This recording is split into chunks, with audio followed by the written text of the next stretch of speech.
Mandates. Will the government appeal the mandate on the Defence Force and police? So that decision was just taken on Friday, so we do want to just take a bit of time to look at the decision. I think a really important point here, Corin, this was, I think, from memory, the fifth court case around mandates. 4 have been upheld by the High Court.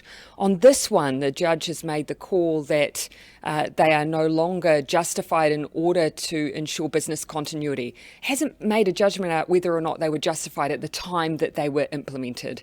And of course, at the time they were implemented, vaccination rates in, for instance, the police were, from memory, about 80%. Now, of course, there are only 160 or so individuals who remain unvaccinated.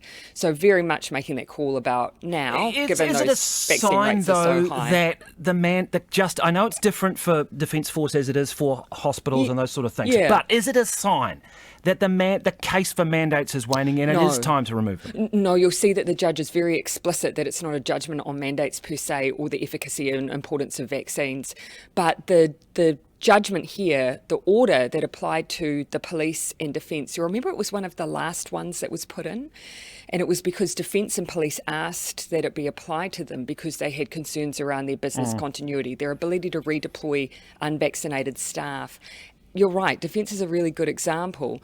They would be unable to deploy into many regions without their staff being vaccinated first, and Tonga and the recent deployment there is a really good example of that.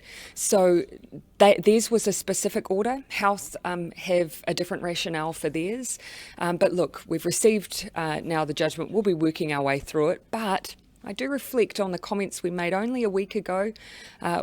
We've said that when we're coming down off the other side, we would be looking at those mandates and where they're applying, because we've always said when we're able to change them, we will.